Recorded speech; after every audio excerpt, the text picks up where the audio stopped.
The Pokemon anime up until the newest iteration, Horizons, was fully centered around the adventures of Ash Ketchum. I just spent a ridiculous amount of hours across several videos talking about that. But there have also been many other smaller slices of the Pokemon anime that have been made alongside the main portion of the anime itself. These were smaller little bite-sized looks into different stories within the world of Pokemon that can feature stories about other familiar characters, a look into some lore-based moments that now get to be realized in animation, or just some cool moments that we get to explore in general. Today, I want to go through the handful of main anime spin-off segments. While sure, there is stuff like the new Path to the Peak miniseries or the Mystery Dungeon miniseries that all exist, but those are a lot more different in comparison to the main anime itself and to what we are talking about today, and can serve for another video some other time. Today, I'm speaking about what could be labeled as the core set of miniseries that have been released over the past 10 years specifically. So now that we've gone over Ash's complete journey from start to finish, let's take a look at the different avenues through these anime-adjacent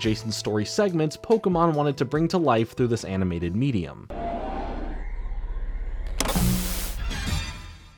The first miniseries tie-in to the anime I want to jump into today is Pokemon Origins, a 4-part series that follows the OG lore of the video games and the characters named after colors, with this giving us a look at the character of Red along with his rival, Blue. It's like the original history of these Pokemon legends, except they add in some newer Pokemon elements from the time this series premiered. With all 4 episodes being released in 2013, the newest generation at the time, XY, brought with it Mega Evolutions, so special things like that appear in here, as they weren't there for the way we got the lore originally. Just like with the video games, you start things off with Professor Oak introducing you, the viewer, to the world of Pokemon, giving you the same spiel that you've heard many times if you're familiar with the Pokemon games, or really any of the Pokemon movies. Much like Ash, we cut to Red watching a battle between Dorino and Gengar, which is also like the original video game's opening. It's time for Red to officially start his journey as a Pokemon trainer, getting ready to head over to Professor Oak's lab to get his first ever Pokemon. It's here, if you were unaware, that we get to see how characters like Ash and Gary were molded after Red and Blue, with this alternative look at the Pokemon world showing Red being just as clumsy as Ash kind of, and Blue being Professor Oak's grandson and Red's rival. Both of them immediately race to Oak's lab where they get all their gear, the usual stuff like a Pokedex to help Professor Oak complete capturing data for it, but we see both of them get to pick between a Bulbasaur, Charmander, or Squirtle for their first Pokemon, as Red chooses Charmander based on him being named Red, so naturally to match the whole color name to the typing, Blue chooses Squirtle, but mainly for the reasons of having the effective counter to Red's choice. Blue seemed ready to battle Red right then and there, but held back in an insulting way, wanting to have his first ever battle be something a lot more special and exciting, clearly making Red mad over those comments. Again, you really see a lot of similarities between these two and our main anime protagonist and rival. While Blue claims that he wants to be the best trainer the world has ever seen, he has no idea of the legend that Red is destined to become. I don't think Red even knows either, but with that, their journeys have now just officially begun. Who's that Pokemon?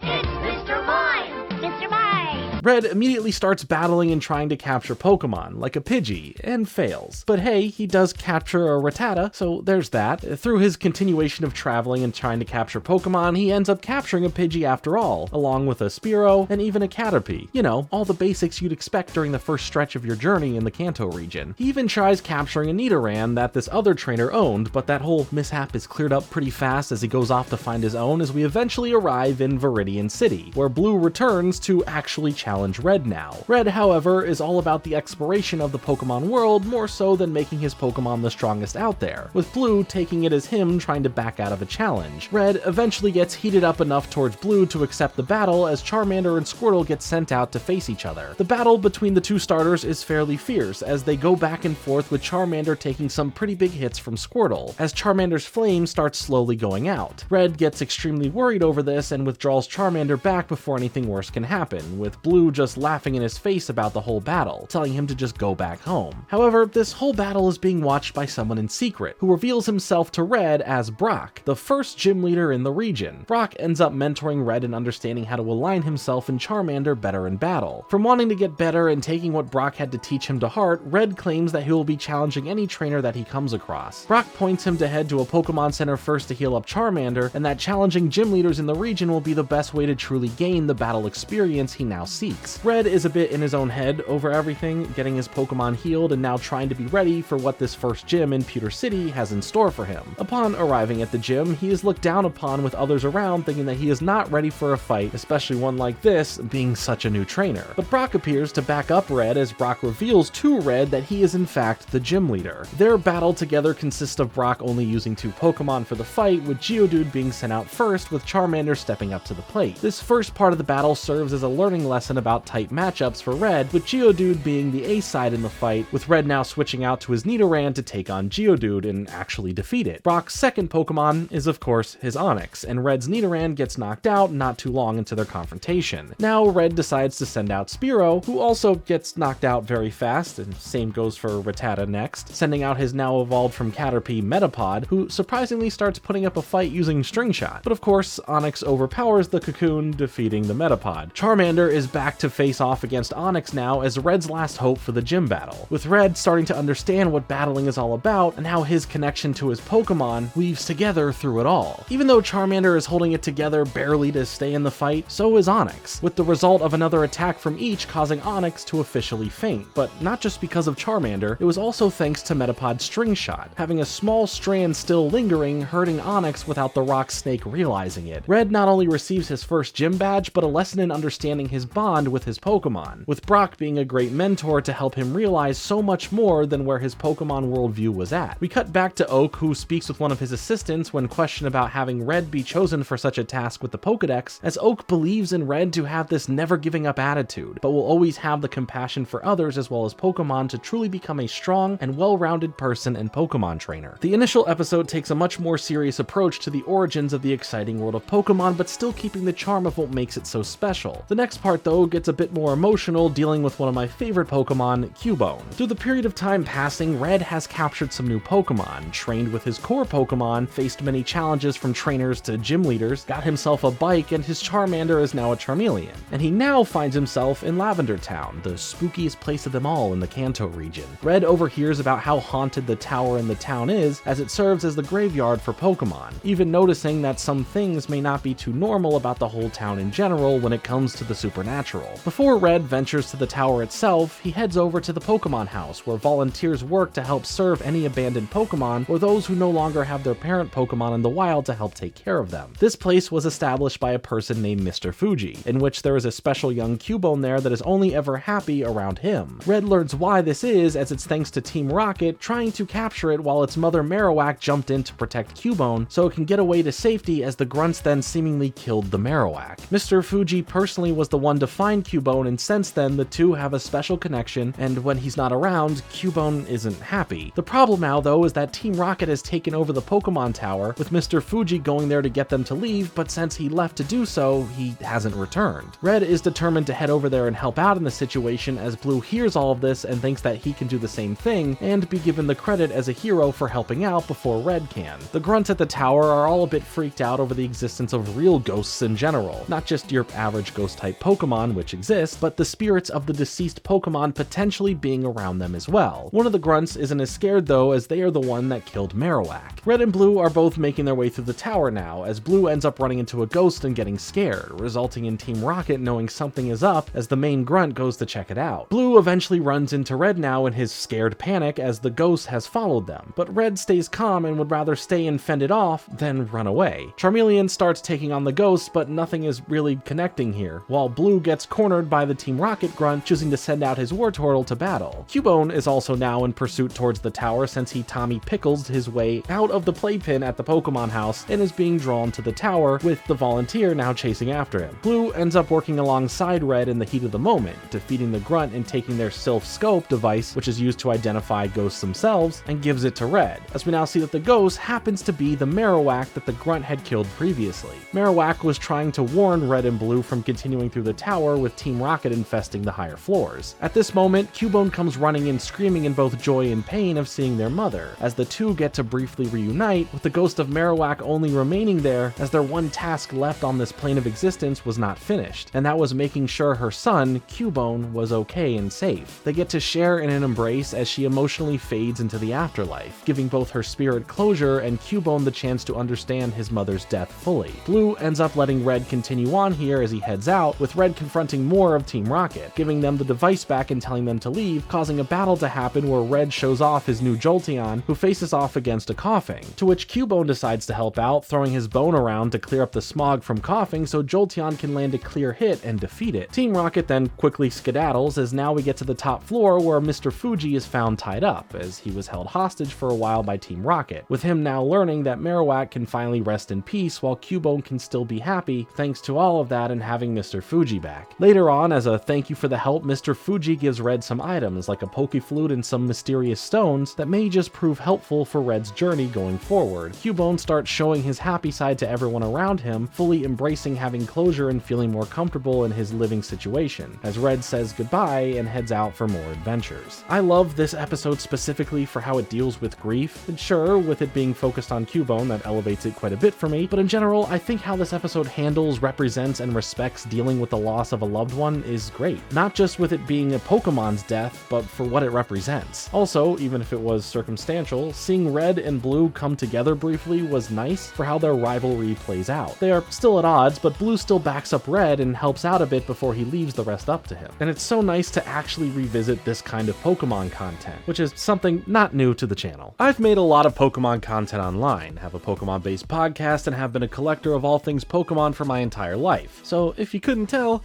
I like Pokemon quite a bit, especially when it comes to collecting the trading cards. Whether I'm buying new packs or trying to finish off vintage sets, a great way I often find some good deals is through Whatnot, and they're actually sponsoring this video today. I've been using the Whatnot app since they started up, I know the people who run it pretty well, and I even went to a special event they held recently in Japan, and it was a blast. Right now, they've teamed up with Mr. Beast Associates and friends Carl Jacobs and Sapnap for one of, if not the biggest event they've ever done. They had just constructed the world's largest capsule machine, and put both of them inside of it for Whatnot's biggest history-making pack battle, opening up a first edition Neo Destiny booster box and then gave away $75,000 in prizes to the viewers, from graded Pokemon cards to full-on booster boxes. While this part of the event has concluded, Whatnot has decided to make the celebration even bigger, taking every card pulled, all 396 Neo Destiny cards, and putting them inside of this golden capsule here, and it will be won by one lucky winner. All of the hits are graded by PSA, with some of the top first edition hits being Dark Typhlosion, Shining Steelix, and even a Shining Mewtwo. If you're a card collector like myself and a fan of the Neo era Pokemon cards, you know how awesome these cards are and just how nostalgic it can be even when just seeing them. So if you'd like to enter for a chance to win this insane giveaway, all you have to do is download the Whatnot app if you don't have it already by using my link in the description, set up your account, head over to the marketplace and tap drops, and you can enter yourself in to win it all for free. You have until Wednesday, October 11th at 7 p.m. Eastern to enter in, and if you are the lucky winner chosen, you only have to pay the $1 cost to claim them, and they will all be shipped out to you. As a bonus, just for using my link in the description to make an account, you will get $10 to spend towards your first purchase on Whatnot in general. So don't miss out, enter into the event, and thanks again to Whatnot for sponsoring this video. Now let's jump into episode 3 of the Origins series, where even more time has passed since the previous episode. Red goes on to battle other gyms, uses the Pokeflute to wake up the sleeping Snorlax in his way, catch other Pokemon, battle against Team Rocket some more, allowing him to meet Giovanni for the first time, but his trouble with Team Rocket isn't over as Red reaches Saffron City, as him and Blue help out in a hostage situation at the Sylph Company. Team Rocket is forcefully making the scientists finish putting together a Master Ball while the president of the company is being held captive. As they begin this next helpful mission, Blue shows more cowardice in being a hero here, but we see that Red has grown, becoming a more confident trainer with leader-esque qualities, stopping Blue from backing out of helping, claiming Blue couldn't be considered a real trainer if he doesn't care about stuff like this that directly affects the well-being of Pokemon. Blue is only willing to continue helping the secretary that they managed to save from a Team Rocket grunt to further safety, while Red goes in the building alone. As he helps free any captive scientists and Pokemon, he is given a Lapras as a thank you, but the president is being forced to sign some papers over to Giovanni as Red bursts his way into his office. Giovanni doesn't really care though and mocks Red's efforts in helping, but Red initiates a battle to which Giovanni is easily overpowering him. When a blackout in the building occurs, Giovanni makes his escape as he tells Red that he views Pokemon as nothing more than a tool to aid in his business endeavors. From this experience, Red's traveling and overall growth as a trainer are not done yet, having to continue on facing gym leaders, capturing new Pokemon, and even learns about both Mew and Mewtwo all before he heads now towards his 8th and final gym badge. Blue apparently already has 8 badges and uses that fact to taunt Red a bit before Red arrives at the Viridian Gym, and who else but Giovanni does he find there as the gym leader, learning that he is using being the gym leader and the gym itself to cover up his Team Rocket dealings. When Red goes to challenge him, he's not just facing a gym leader like Giovanni would regularly fight as, but as the leader of Team Rocket thanks to them having previous run-ins. This battle proves extremely tough for Red, with 3 of his Pokemon back to back to back all getting taken out by Giovanni's Rhyhorn single-handedly. And we're talking about Pokemon like Snorlax, Victreebel, and Kabutops, all of which are now knocked out. Even his Jolteon couldn't stand the power of Giovanni's Rhyhorn, leaving the battle one-sided to Giovanni as Red sends out his Hitmonlee to battle. And that back and forth ends in a double knockout, at least giving Red a single win so far, but now only having 1 Pokemon left. Giovanni gets ready to send out Rhydon as his next choice, and taunts Red for his battle choices so far, curious as to how his final Pokemon, Charizard, is going to make a difference here thanks to the typings. Red exclaims that he will not lose to Giovanni as Charizard takes the battlefield, where Giovanni starts really getting excited about the battle, enjoying the fiercely burning fire Red is displaying, reminding him of himself at one point before he became the Giovanni he is today. The fight here is just as furious as the 2 trainers are with the Pokemon going at it. Rhydon seems to be having the upper hand with Giovanni ready to call the match in his favor, sending Rhydon in for a final attack, but Red's connection with Charizard is way different from his early on battles with Charmander, as Red has Charizard dodge the attack and counter it with a seismic toss, defeating Rhydon and technically winning the battle. Giovanni seems to have a different tone in the way he speaks to Red now, presenting him with a badge for winning, but Red refuses to accept it, knowing who the real person Giovanni is. But then something happens. Giovanni, thanks to Red's spirit and the way that he battled, caused some sort of change in his heart, declaring Team Rocket no more and officially giving Red the badge as Giovanni moves forward in his life in a new way, caring for the Pokemon by his side as he sends Red away to face even more powerful trainers and keep going on his own personal journey. I mean, wow, right? What a change of heart for such a character to have, at least from what we've seen with Giovanni and how he is represented in the main anime series itself. Still, a pretty awesome moment to see play out in the way it did, watching him find a new purpose and outlook thanks to seeing himself and how Red handled himself. But as far as the final episode in the miniseries, Red has experienced the best of the best, defeating the Elite Four as Lance warns him of one final challenge that he has to face in order to earn the title of champion, having to defeat the current champion, who turns out to be his longtime rival, Blue.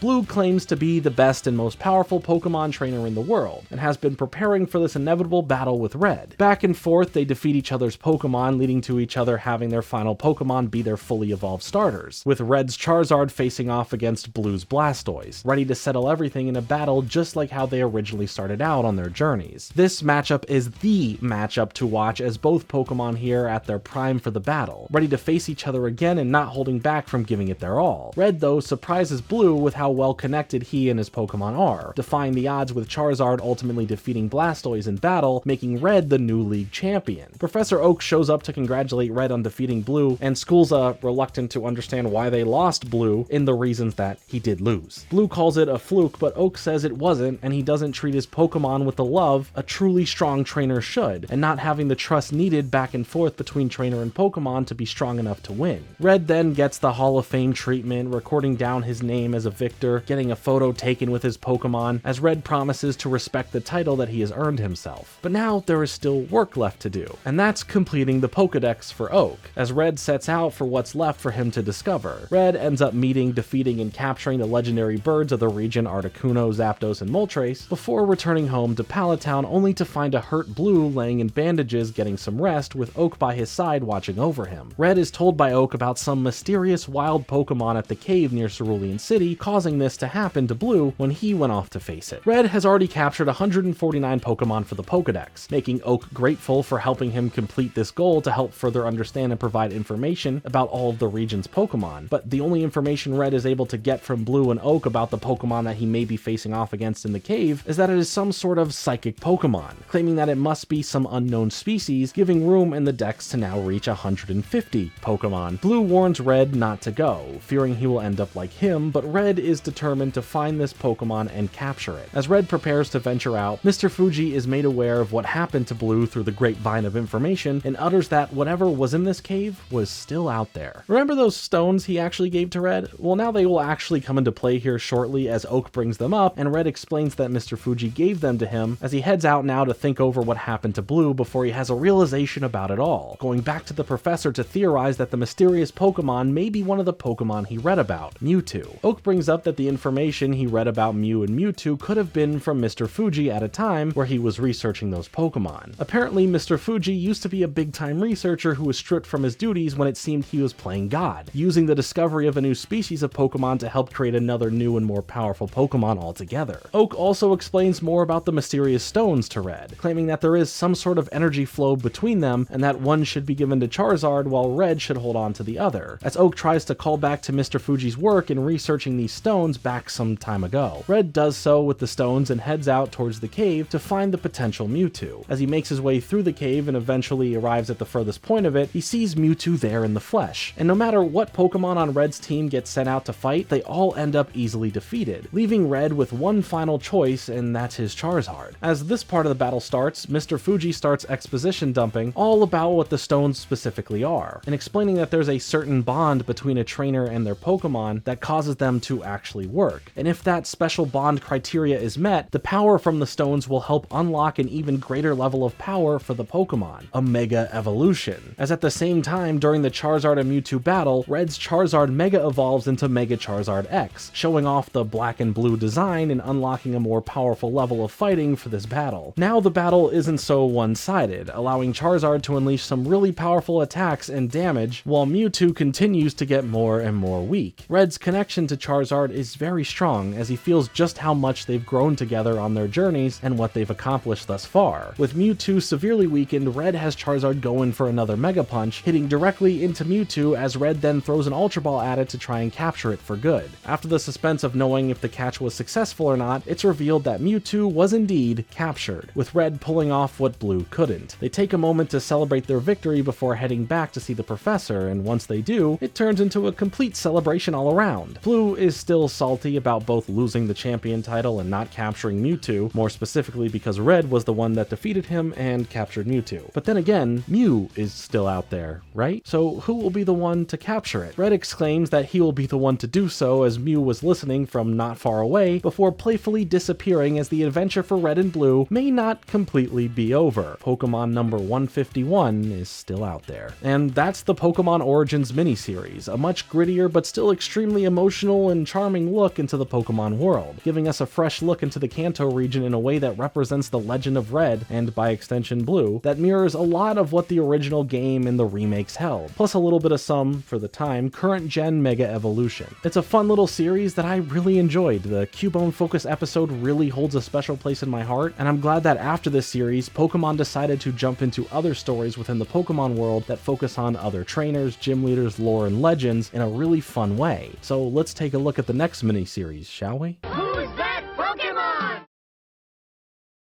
It's Snorlax!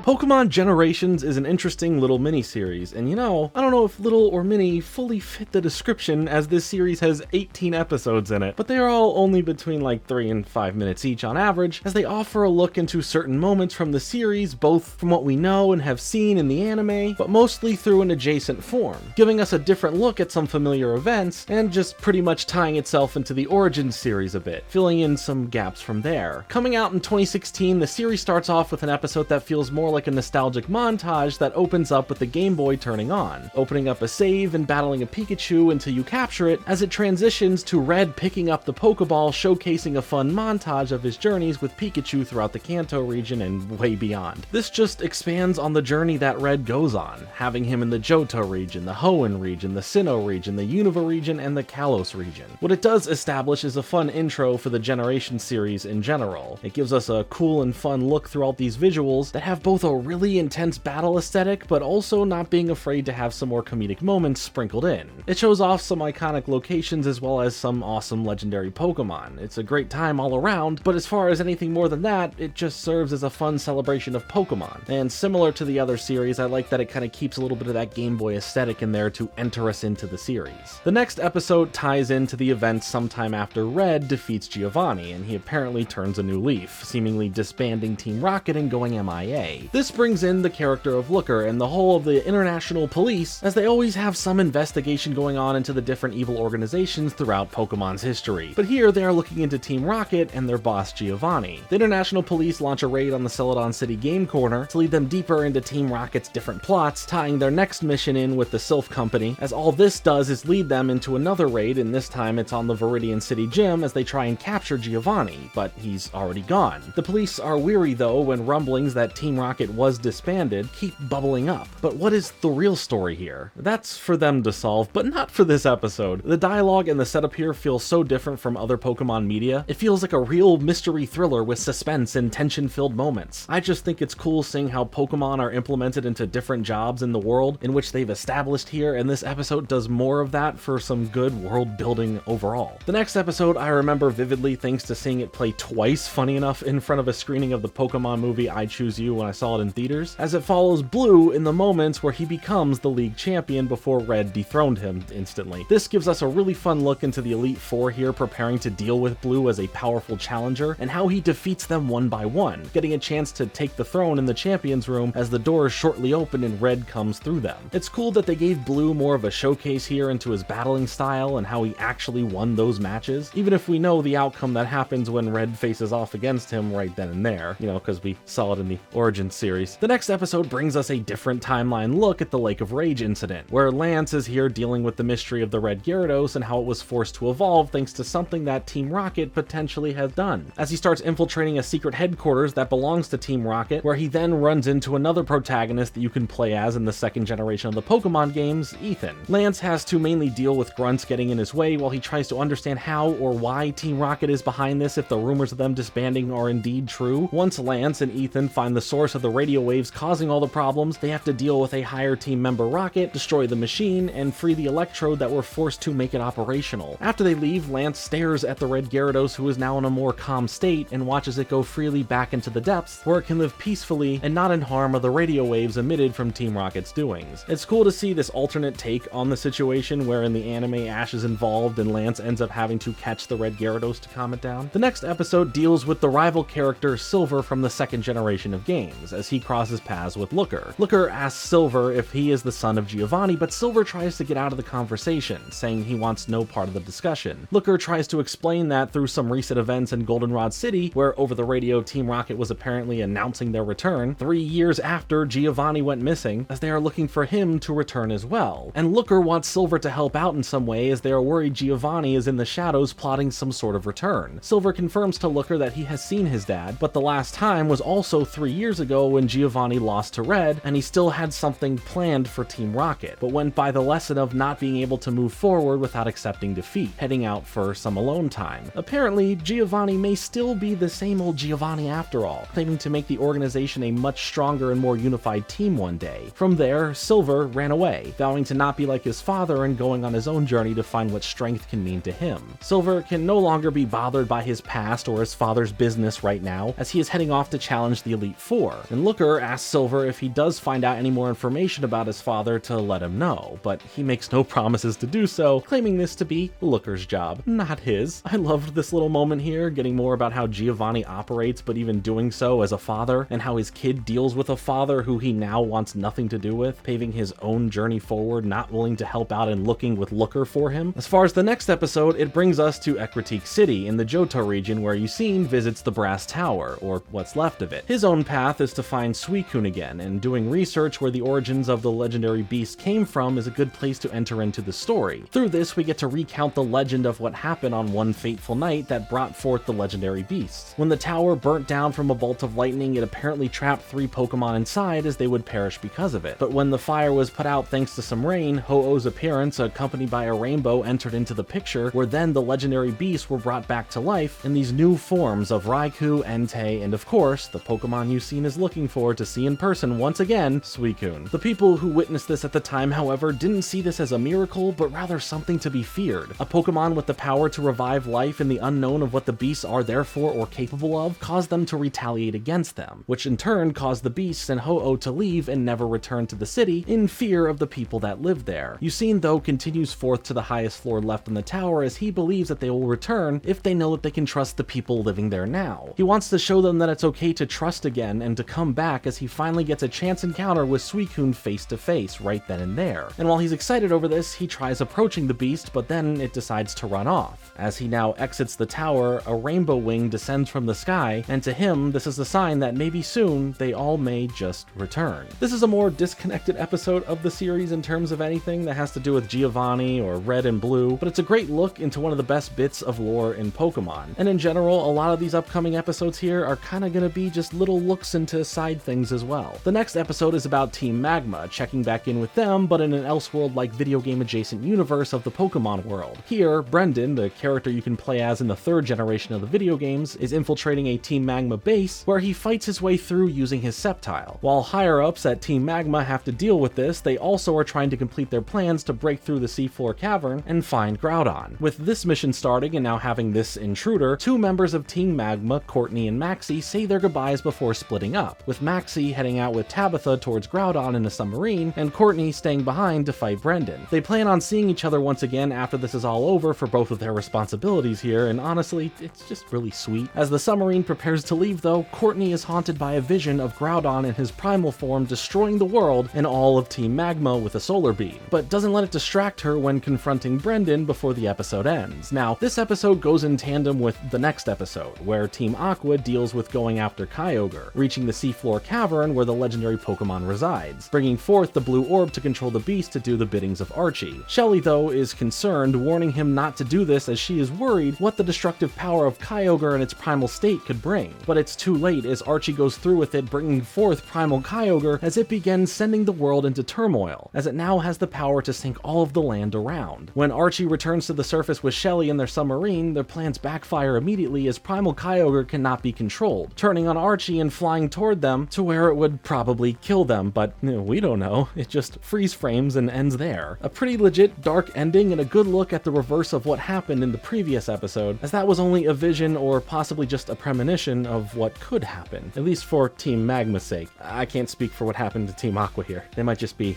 dead. Our next episode, though, is about our space alien friend Deoxys. As a meteor is heading straight towards the planet, something intercepts it and destroys it. Gabby and Ty, who have secretly made their way into the Space Center in Moss Deep City in hopes to get their hands on some good secret scoops for their news journalism, with their story concerning this meteor incident where the footage seen had been cut off. But there must be more, right? They begin downloading some secret footage, as doing so alerts Professor Cosmo, and knowing that their time is limited here, they end up just playing the footage as it downloads to see what it truly shows, as we see that the blast that destroyed the meteor was from a Mega Rayquaza, confusing them and shocking them further when a mysterious trainer is riding atop of the beast itself. From inside the meteor though, Deoxys emerges and engages in a battle with the Mega Rayquaza, but through this, the trainer is able to capture the alien Pokemon, leaving Gabby and Ty dumbfounded at what they are witnessing. The download had finished in this time, but they couldn't take their eyes off the screen. But now, when they try to leave, they are confronted by the professor along with some guards, as they won't let them leave with that footage. Gabby pulls off tricking them all by pretending to hand them the flash drive, but instead flicking it aside, just for her to run away and pick it up as she does, with Ty following behind along with the guards. They are now on a mission to find this trainer and interview them for the scoop, as Cosmo fears for the worst, with people all over the planet not being prepared to learn that there are Pokemon that come from space.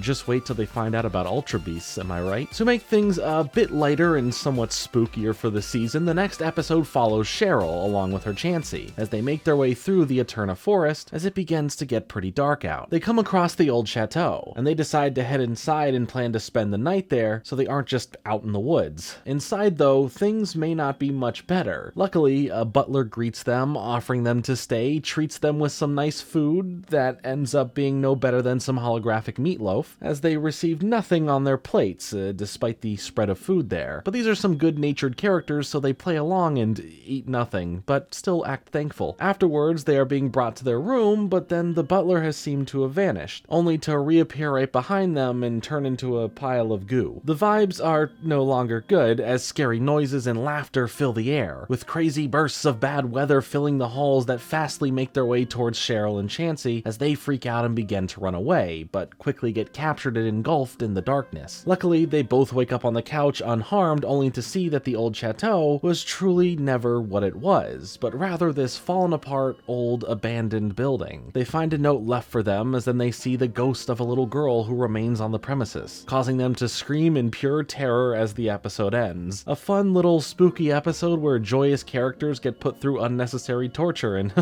what's better than that? Our next episode here brings us right back to one of the most memorable moments in Pokemon that deals with the legendary Pokemon Dialga and Palkia, thanks to Cyrus summoning both of them atop of the spear pillar, using the red chains to then capture them. Cyrus is trying to bring forth the end of the current world and the creation and start of a new one. As things begin to get out of hand from this, Cynthia ends up confronting Cyrus and the rest of Team Galactic. At the same time, something much more devilishly divine happens as Giratina makes his grand entrance in stylish fashion, causing other members of the team to become freaked out and worried, but Cyrus can't help but be excited over all that is going on. Giratina ends up freeing Palkia and Dialga before taking Cyrus from this world and into his, leaving the other members of Team Galactic to freak out even worse. One of the higher-ups in the organization, Saturn, quickly begins searching for a way to make contact with wherever Cyrus had gone. Meanwhile, Cyrus wakes up in the distortion world as Giratina keeps an eye on him. Cyrus is partially mad towards the beast over ruining his plans, but starts to admire and view this new and seemingly confusing world as the new world he may have wanted after all. Saturn eventually establishes a way to pull in a signal from the distortion world and contact their boss, as they are told by Cyrus that he is not looking to return to the real world, preferring to stay there before he ends their connection. At first, the shock seems hard to believe, but in the end, they just have to understand that it is what it is, I guess. But this leads to the next episode with Team Galactic continuing the organization further as they mess with the legendary Pokemon Heatran, as a trainer named Buck is trying to prevent this. But things seem to be unstoppable at this point as Heatran is now under the control of Team Galactic, and Buck's Claydol is having trouble facing Heatran in a battle. Luckily, Looker shows up with his Krogunk to help out in the battle, taking out Team Galactic members in general, while the threat of what Heatran can cause to the land makes the pressure in stopping this all extremely high. But they notice that the Magma Stone that is now removed from where it should be needs to be returned to its rightful place to fix all of this. And luckily, it was dropped by Team Galactic and just kind of left behind. So Buck now needs to return it to the pedestal that it belongs on, and upon doing so, Heatran disappears in a flash, no longer becoming this uncontainable threat, being sealed up once more. After Looker and Buck share in their thanks for the help, the members of Team Galactic make their escape. And now that things have calmed down a bit, the two heroes of the day discuss who really saved who in a playful manner, where Buck even challenges Looker to a friendly battle now that they've cleared up all this Team Galactic mess. Now let's head over to the Unova region for the next episode, where we see Iris, as she is making her way to this massive commotion caused by Team Plasma, as a tower begins rising from the ground with these sages causing this to happen, as this massive structure then begins to surround the Pokemon League. The plans the sages are enacting are in the name of Getsis, who's wanting to take control of the entire region. Iris, seeing this and all of the Team Plasma grunts coming out in great numbers, decides to take a stand against them, sending in a flamethrower attack with her Druddigon. But as Team Plasma's attention takes aim at her, Iris gets protected by Clay's Excadrill, as the gym leaders of the region appear to help out and fight back against Team Plasma to save the region from their control. As all of them are about to begin this big clash, it ends. But the next episode moves us to a different location in the region where a city starts getting attacked. The gym leader there, Drayden, tries taking a stand against Team Plasma's assault on the city, but as their mobile base begins to fly over the city, Kyurem is captured and forced to rain beams down at the city, freezing the land in its tracks. Their purpose here is to acquire this DNA splicer from Drayden. As the attack on the city continues and a new day starts, Team Plasma has won the battle, getting their hands on what they need and leaving the city, as Drayden lets the fact that he couldn't stop them from doing what they did to his city sink in.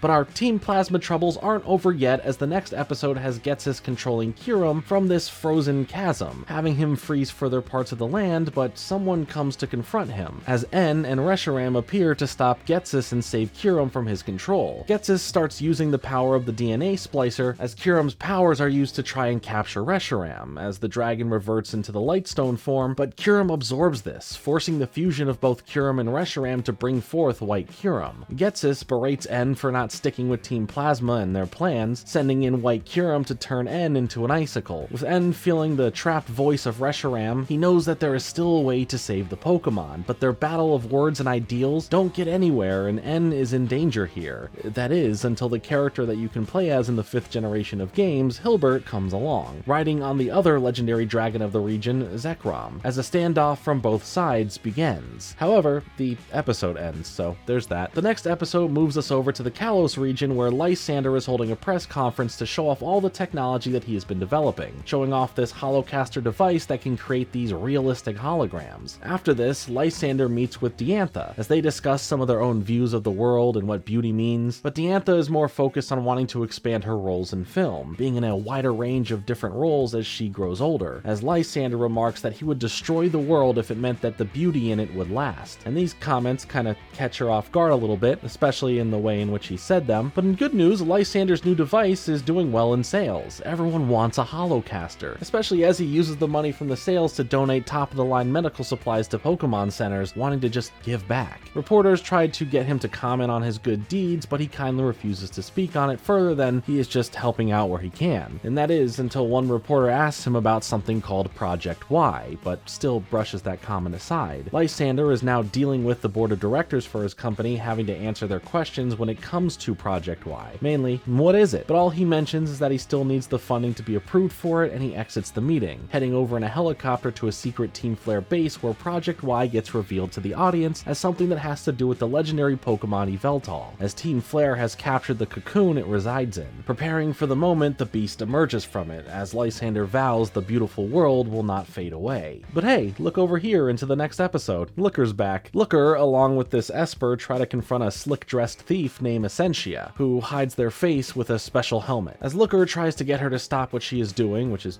stealing Pokemon and stuff like that, the Esper tries to go up to her and show love as if there was a connection between them. But she kicks the poor little Pokemon away as she begins to run, and the chase after her begins. During this, Looker thinks to himself that the only person who Esper would trust like that will be this orphaned girl named Emma, as he may believe Essentia to actually be. Looker and Emma have a history together, as he took her in when she had nothing and nowhere to go, offering to take care of her as she assisted him with work. He starts connecting the dots though, as she has been disappearing randomly here and there with no information about where she goes off to. Once the chase gets to a point where they corner her, the Esper charges in and cracks her helmet, causing the whole thing to stop functioning properly and causes her pain as she collapses. It does turn out to be Emma all along, but when she becomes more coherent, she wonders what Looker and her Esper are doing there, as the suit she was in may have just been mind controlling her a bit. Who knows? At this point, I'm just sold on a show all about Looker and his adventures around the Pokemon world, solving mysteries and crime both small and large. But now, the final episode of the Generation series brings us to a parade being held in Lumio City as they celebrate the new league champion, who is the playable character from this generation, Callum. During this, a mysterious man enters the parade area heading towards the champion, and some in the crowd recognize this very tall person from this past legend. A little girl in the crowd recounts the story in which her mother once told her, describing the land shared by people and Pokemon, and that there once lived a man who loved his Pokemon and the Pokemon loved him back. But eventually, an age of war had begun, and through this, his Pokemon was taken from him to fight in the war. Years went by before the Pokemon would be returned, but when it was inside of a small coffin, having been killed during the war. All the man wanted was his Pokemon to be alive again, no matter what it would take. He ends up making a machine powerful enough to bring the Pokemon back to life, and even give it immortality. But still being angry at the world, what it initially took from him, and how disgusted he was at the vile war, he uses his machine as a weapon to end the war once and for all, destroying both sides of the conflict. But through this, many innocent Pokemon who were forced to fight also perished, causing the Pokemon that was brought back to life to leave the man, leaving him all alone, as he too would be cursed with immortality and to suffer from his actions, as he is said to still wander the world in search of his Pokemon till this day. And if so, that's probably him right there, right? Well, the tall man challenges the new champion to battle and to get a better understanding of what a Pokemon trainer is, and by the time that the whole story we hear about is over, the man had lost the battle to the champion, thanking him for freeing him from the sorrow that he has kept. But before leaving, Floette, the Pokemon the man had brought back to life, appears from the sky and reunites with the man, causing an emotional reunion as he hasn't seen the Pokemon in 3,000 years. And the crowd was happy to see it. So I don't know, that's something you see every day, and it's just, yeah, that happens in the Pokemon world. But it is a nice little animated version of this cool bit of lore from the Pokemon world, and a fun way to kind of end things off. Generations is a fun series that has some really cool snippets that connect some dots to stories that we know, or tells us new animated versions of events that we've seen in the anime, but now more closely following the video game versions of how they would have played out, seeing more of the generational playable characters out in the world. And please, for the love of Arceus, can we get a show all about Looker? And I know that these are just meant to be little here and there moments, not to fully tell a complete story, but tell us parts of a story to leave us on these cliffhangers, but all it does is make me want more, and I wish wish that they all weren't just cliffhangers. I want to see some full-on resolutions here, but regardless, I still think it was a very good time. Who's that Pokemon?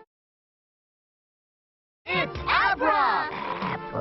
In 2020, Pokemon delivered the next series to us called Twilight Wings, an 8-part miniseries that focused on these personal stories of characters in the Galar region. The through-line connection here between each episode is a taxi operator, or cabbie, along with his Corviknight who operate in the flying taxi service, all across the region. The first episode tells the story of John, a kid who is stuck in the hospital as his friend Tommy, also in the hospital, visits him in his room as they enjoy watching the champion in the region, Leon, perform in battle. They hang out together watching Leon take down B as John wishes he could see the battles live at the stadium itself, sad that he is confined to the hospital. We cut to Olena and her boss, Chairman Rose, who are preparing to leave in a flying taxi to the children's hospital as they are there to visit the children. When they arrive, Tommy goes to join the other children who have gathered around to meet Rose, but John doesn't get up and go. Instead, he writes a letter for Rose asking for a chance to see Leon battle live. By the time he is done, however, Rose is already preparing to leave as John rushes to the roof to get to Rose before so, barely having enough energy to make it all the way up there, and sadly, they had already left by the time he does make it. Luckily, Rose notices from the taxi that there was a kid, sad and disappointed, holding a letter in his hand that Rose didn't meet earlier, and as to John's surprise, they had just turned back so that Rose could speak with him. John nearly passes out, but the Corviknight jumps in to catch him. The wind from Corviknight heading back to the taxi afterwards brings John's letter to Rose, and he asks him to read it. Rose takes the letter, complimenting John, saying that he might make a good trainer one day, as they then fly away. Rose opens the letter to see a drawing of Leon and his Charizard, as we get a glimpse of other characters and their stories across the land of Galar. For the next part in the series, Bee ends up taking some time away from it all after losing to Leon, needing to train and better herself for the feelings that she has towards it all, getting dropped off by a flying taxi as she heads to enter into the wild areas of Galar. As she pushes herself to great limits in her training along with her Pokemon, she ends up hurting her arm a bit when working with her Machamp, only making things worse when later on some rocks fall and cause them to be trapped within a cavern with not enough strength to get out, and no way of communicating with the outside world thanks to leaving her phone behind accidentally. Through this time in the cave, she still ends up feeling a bit helpless. She then apologizes to her Pokemon and thinks that she has become a bad trainer, but her Pokemon has her back, giving her a protein bar so she can keep her energy and strength up, making her feel a bit better. The clarity helps her see that there may be a way out through the light reflecting on the packaging of the protein bar as she starts climbing the rocks to a small opening to see if she can actually clear the way out. Because of this, she almost gets crushed by the falling rocks, but thankfully Machamp and her other Pokemon hold back the rocks from doing so, as they are able to finally make it through and all escape from the cave. Then the taxi arrives and brings her phone, so that's helpful, but her experience with her Pokemon brought her closer to them, and it will help her further progress in her training. The next episode focuses on Leon's younger brother, Hop, an ambitious kid who wants to be just like his brother and become a champion one day himself. It's him and his Wooloo practicing on how to beat Leon's Charizard in a fight, but with how much Hop idolizes Leon's Charizard, Wooloo becomes jealous and feeling not appreciated and leaves, going off on its own adventure, finding out how to be like Charizard rather than finding its own strength and uniqueness. After getting a bit hurt from doing so, the Wooloo runs into Milo, one of the gym leaders in the region, as he notices that this Wooloo is not his and has another owner, sending him back home in a taxi, even if Wooloo isn't too happy about that fact. During the ride back though, Wooloo starts reflecting on the bond between Pokemon and trainer, seeing the friendship bracelet it has from Hop, and is emotional over everything. Little does Wooloo know that Hop has been out there looking for it, but as Hop is calling out for Wooloo, it ends up taking notice from the skies above, overhearing Hop's voice. But when peeking over the side to see Hop, the friendship bracelet rips apart thanks to the wind up there, catching Hop's attention though as he now chases after the taxi, shouting out his apologies from earlier, saying that he needs Wooloo by his side as Wooloo Assassin's Creed jumps out of the ride and down to Hop, and they hug each other and are thankful to have one another in their lives. Even jokingly, when Wooloo pretends to be Charizard, Hop claims Wooloo to be perfect the way they are. This one is a cute little story for the two, and it just makes you feel good in the end. The next story follows Nessa, another gym leader for the region, as she recently lost a battle to Milo, as Rose now speaks with her about her focus on being the best trainer she can be, or the modeling career that she is also pursuing, feeling pushed to choose one or the other to put her all into. to, leaving her feeling conflicted with her future and frustrated with the comments made by Rose. She meets with Sonia as they discuss this as friends, but even so, she still feels extremely conflicted, knowing that a choice needs to be made. When she goes to her next photo shoot for her modeling career, she finds it hard to focus now, but ends up at the lake she spent her childhood at, remembering a time that she shared a moment with a lone Feebas, commenting about having a ride with it one day when it evolves. And funny enough, now back in current day, during that photo shoot as she was diving in the water for Pokemon to be in photos with,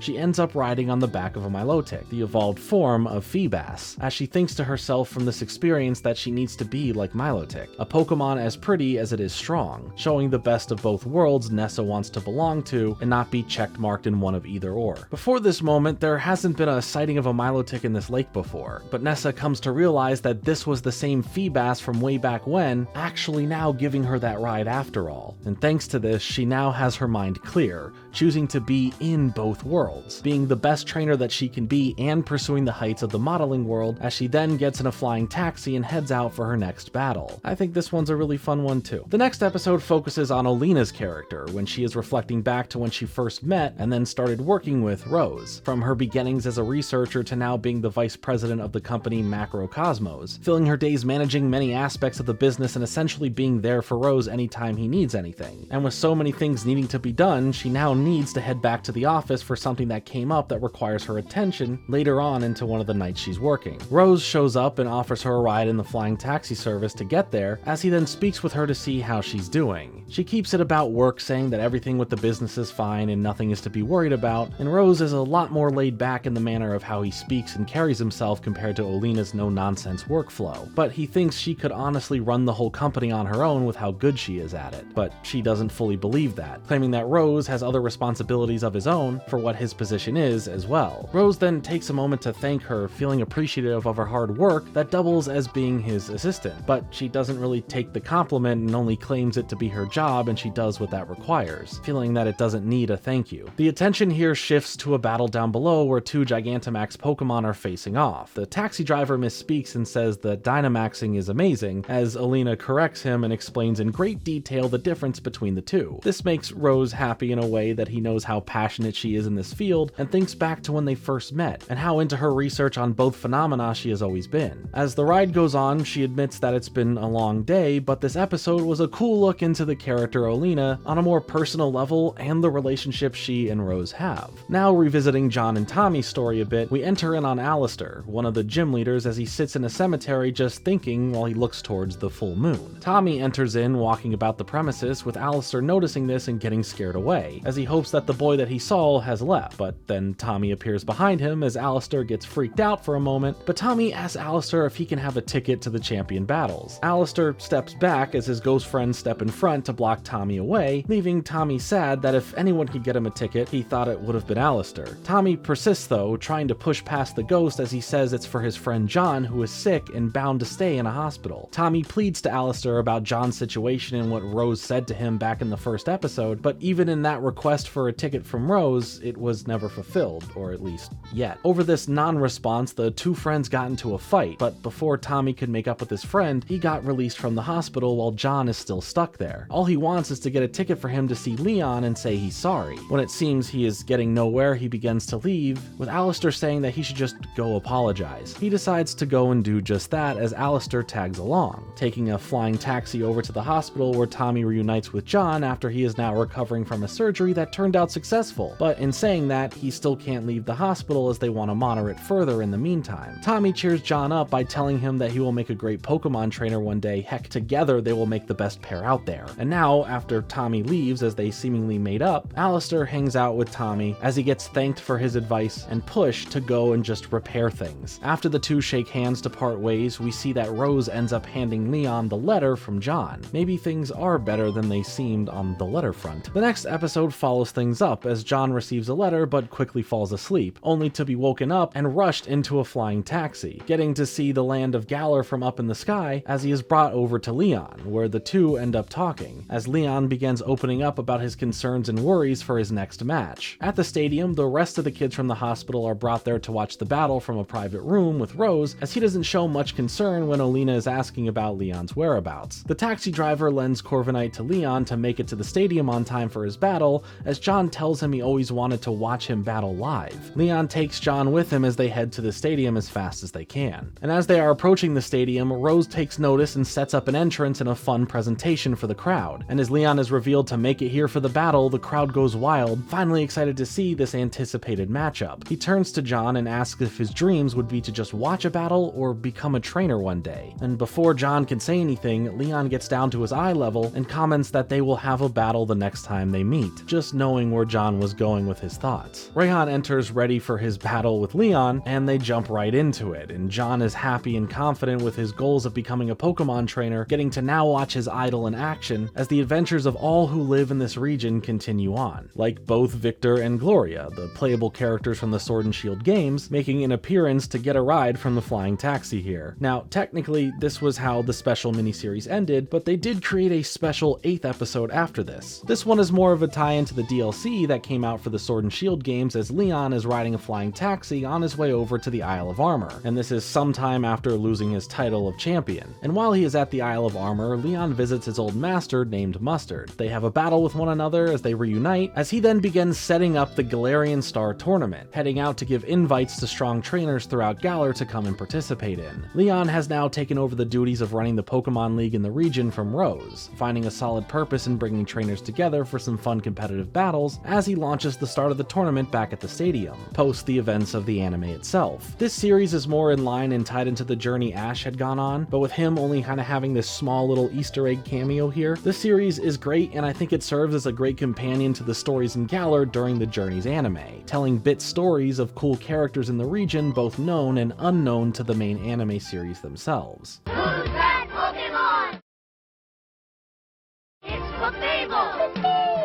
Coming out in 2021, the next series, Pokemon Evolutions, is a high-effort retelling of core moments that happen throughout the video games or lore in the video games that we've seen from other angles already, for the most part. For the sake of redundancy, I won't spend too much time on this series, but that's not due to any other fact than what I mentioned. So up front, I'll say this: the animation within this miniseries is absolutely incredible. It takes moments that, like I said, we may have seen already, but styles them in a different way to make it feel fresh enough that it stays exciting. And it may also just take some moments and show them in a different light. The 8-part series serves as a countdown from Generation 8 to Generation 1, focusing on a key moment from each generation that they show off. The first episode is the big battle against Eternatus in the Galar region, as Leon, Hop, Zacian, and Zamazenta, and the playable character of the region for the game Victor, fight back to save the day. This is shown to us as Leon is recalling the events of the Darkest Day leading up to his championship match against Victor. You see what I mean? It's faithful to the game's story, and all I can really say is that it looks fantastic with the animation they did for it. But with this one specifically, it's something that we've seen already, but for how it's done, it's still great. The next episode brings us to the Alola region, where the playable character in the region, Celine, is with Lily and Nebby, as they reach the Altar of the Moon, having to deal with Necrozma, Nebby evolving into Lunala, and Lily having to overcome her self-doubt, especially when seeing her mother tossed out of a wormhole with Guzma and left in pretty rough shape. As the battle between Lunala and Necrozma results in Nebby being formed by Necrozma into Dawnwing's Necrozma, Celine's confidence in facing the beast has Lily ready and willing to take on whatever comes their way as the episode ends. The following episode is about Lysander and how he starts deploying the use of his ultimate weapon, as the playable character from the generation Callum ultimately defeats him in battle. While the plan was immortality from the weapon, it backfires into the ground, sinking the machine and stopping anything worse from happening, as Serena and Shauna join Callum in witnessing it all happen. I really feel like Pokemon just likes animating Lysander at this point. The next episode is about N's past, dealing with Ghetsis and Team Plasma, as the playable character for the generation Hilda is regaled with all of the plans of Team Plasma, as N is currently being used by Ghetsis and a battle between N and Hilda is about to take place. In the middle of this, we get the animated flashbacks of N's story, how Ghetsis adopts him in his family and overall indoctrinates him into the Team Plasma plans, building him up to be the king of the organization or cult. We see how he has dealt with the other adopted siblings in his life and how he came to befriend the legendary dragon Zekrom, before eventually defeating Elder at the Pokemon League, only having a glimpse into the others who have denounced Ghetsis and his lies. Every other time in animated form we've seen the better side of N, rather than the still corrupted by Ghetsis side, so I think it was pretty cool to at least get that here. The next episode focuses on Barry as he prepares to face off against his father Palmer at the Battle Tower, going through a bunch of flashbacks regarding his time with characters like Lucas, the playable character for the generation, and how they started off their journey. He also looks back at the gym battles that he's won, how he had to also face Team Galactic on a number of occasions, from when he lost a battle to Jupiter and they were able to capture one of the Lake Guardians Uxie, to when he and Lucas had to face them at the Spear Pillar, with Dialga brought forth by Cyrus as Lucas handles that, and Barry finally defeats Jupiter in battle. After seeing for himself how strong he has become, Barry faces his father and wins the battle. And this was a pretty cool way to see parts of the story for this generation play out, seeing it mainly through this character's eyes. The next episode takes us to the Hoenn region, but shares the event through the lore given in the remakes of the Ruby and Sapphire games, to added the inclusion of stuff like Mega Evolutions. The playable character version of May, not the one from the anime, is with Zinnia at the Sky Pillar, as a meteor will one day head towards the region, and Rayquaza is needed to help save them. We do get some really cool lore explained, furthering who the Draconid people are, and their worship of Rayquaza itself, ever since it saved the world from the destructive powers of Primal Kyogre and Primal Groudon in ancient times, when the tribe who originally lived there witnessed this. Zinnia can't Mega Evolve with the Rayquaza, but May has this smaller piece of meteorite that she found, which has the same energy similar to a Mega Stone, with Rayquaza swallowing it and giving May a chance to battle it over choosing Zinnia. She faces the legendary beast in battle before catching it, as the two then proceed to have a battle of mega proportions as some Pikachu way in the distance enjoy the show. Now this next episode is a unique one, as it does tell the tale of the Brass Tower being burnt down, but done in the representation of a stage play, thanks to the aid of several Pokemon from Evolutions, Megaton, Wheezing, and Coughing, to create the illusions of electricity, fire, water, smoke, moonlight, and sunlight, leading them to explain that Lugia fought the spread of the fire to help it from destroying the city, but since then Lugia flew away and now resides under the waters, as we see Lugia swimming around by the end of the episode. And I think this episode was a really unique way of telling a story that has been told so many times, and only from the perspective that pertains to Lugia, rather than anything about the perished Pokemon or Ho-Oh. And again, this episode specifically being the biggest standout for me, was visually stunning. The final episode brings in a lot of new to fuse with the older lore, having Green and Trace from the Let's Go Pokemon games enter in the Cerulean Cave going after Mewtwo, but the playable character from the Let's Go games, Elaine, has already captured Mewtwo, leading to Green wanting to battle with Elaine, but she loses and ends up giving Elaine a Mega Stone that was specifically for Mewtwo. This ends with Professor Oak and the trainers talking about completing the Pokedex, but getting the information of a new Pokemon being discovered that points to it being Meltan, after Oak was informed about it over the phone. Was this Ash and friends in the Alola region informing Oak about their discovery of Meltan?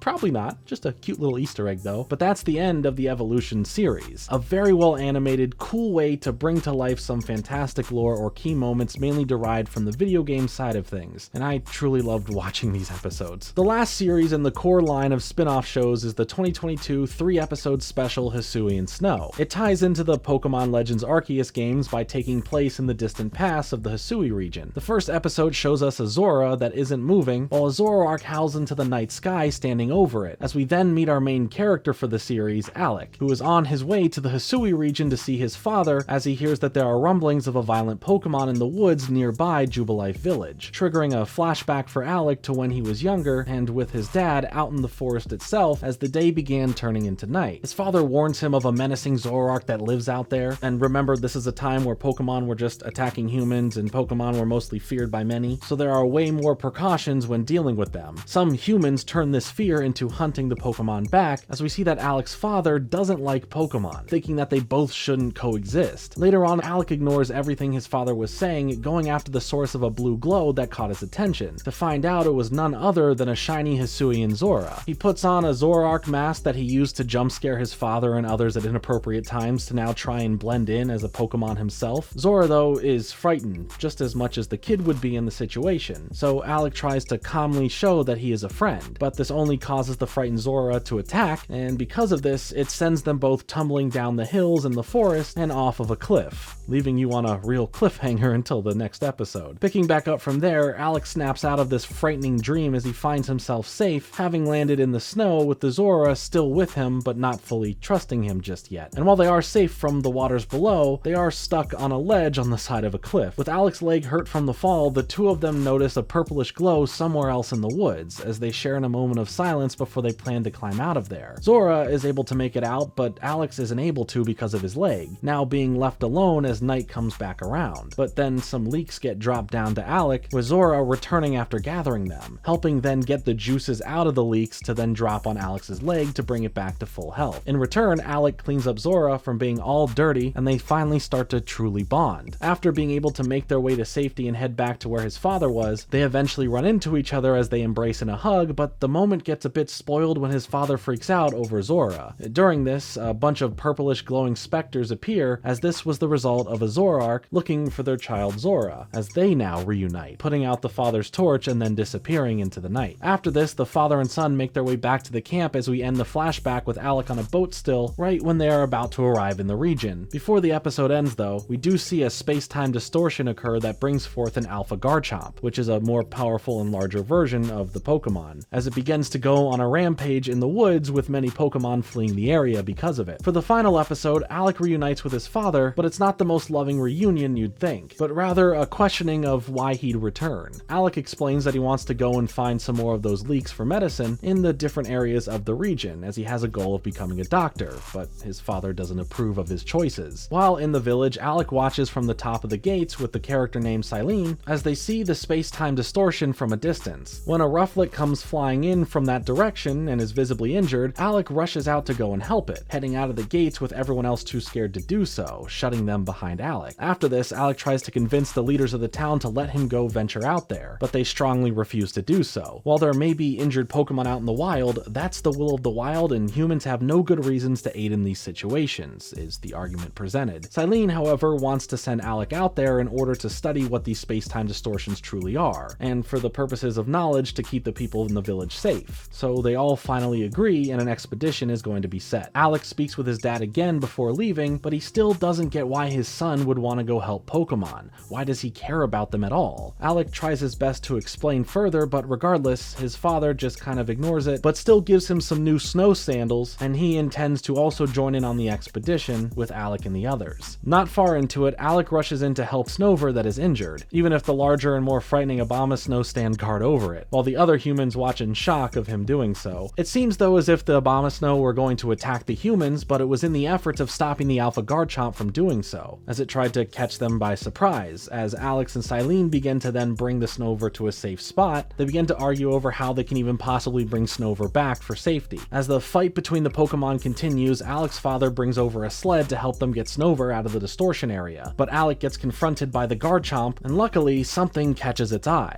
A purplish glow sends it running away as the mysterious figure heads back into the woods. Alex passes out from the whole experience, but when he wakes up, he runs into the forest after the being, stumbling across his old Zoroark mask back from when he was a kid. Silene catches up with him in hopes of some sort of explanation, with Alec only saying that they were helped from a friend. As we get back to the village now as several Pokemon are being treated for their injuries, Alec's father admits that there truly may be a way that humans and Pokemon can coexist, but still doesn't fully get Alec's drive to care for Pokemon the way he does. Later on, when Alec is leaving on a boat once again, his father brings him a gift, hoping to see his son visit sometime soon. Opening the gift as the boat departs, he sees a new Zoroark mask that was made for him, this time representing the shiny colors of this specific Zoroark. He puts on the mask and howls to show his love and connection to that one fateful night that he made a lifelong friend, breaking the barrier between people and Pokemon. This 3-part series is beautiful. The animation is so well done, the color palettes used make it shine, and the story overall was really heartwarming. And I really wouldn't mind a whole anime set in the past of the Hisui region, so that would be cool. One thing that is great about the expanding world of Pokemon is that over the years they haven't been afraid to produce newer ways to tell smaller stories, whether they are connected or stand alone to things we may already know, or just helping visualize some really cool bits of lore. As much as I love the main anime series itself, I love that we get smaller series like this to help build out their animated medium in fresh new ways that feel so familiar yet distinctly separate. There are still some other bits of animation Pokemon has produced that are even more separate from the usual core and core adjacent stuff, so maybe we'll take a look at that some other time soon. But as always, I've been Jordan Fringe. Thanks so much for watching. Like and subscribe.